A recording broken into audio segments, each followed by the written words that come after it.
და საარტილერიო ბატალიონი, ასევე ცალკეული მხარდამჭერი და ჩამოყალიბდა დღევანდელი პირველი ბრიგადა. ერთ წელს პირველი ბრიგადა გადავიდა ვაზიაში. თავის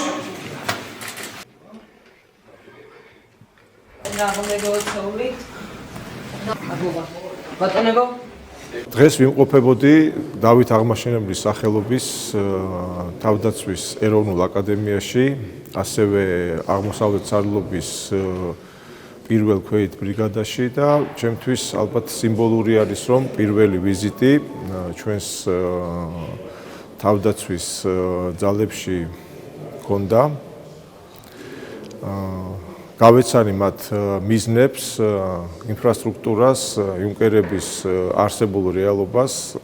საკმაოდ მაღალ დონეზეა ეს ყველაფერი, უზრუნველყოფილი, მოხარული ვარ, რომ ჩვენი სამხედრო წარმომადგენლები მაღალ დონეზე უზრუნველყოფენ სწავლებას იუნკერების და დარწმუნებული ვარ, რომ მათი мотиваცია ქვეყნის, ასე ვთქვათ, თავდაცვის უნარიანობაში საკმაოდ მაღალ ნიშნულზეა. ბატონი პრეზიდენტი გაეცნო აკადემიაში არსებულ შესაძლებლობებს, რომელსაც ჩვენ ვაძლევთ ჩვენს ახალგაზრდა მომავალ ოფიცრებს.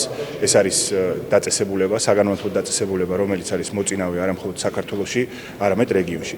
ასევე პრეზიდენტს ჰქონდა საშუალება გაცნობოდა იმ ვითარებას თუ რა ვითარება გვაქვს პირველი ბრიგადის სხვადასხვა ქვედანაყოფში, მათ შორის იმ პირობებს, რა პირობებშიც არიან ჩვენი სამხედროები და ასევე ის გეგმები და ამოცანები, რომლებიც აქვს კონკრეტულად ბრიგადას.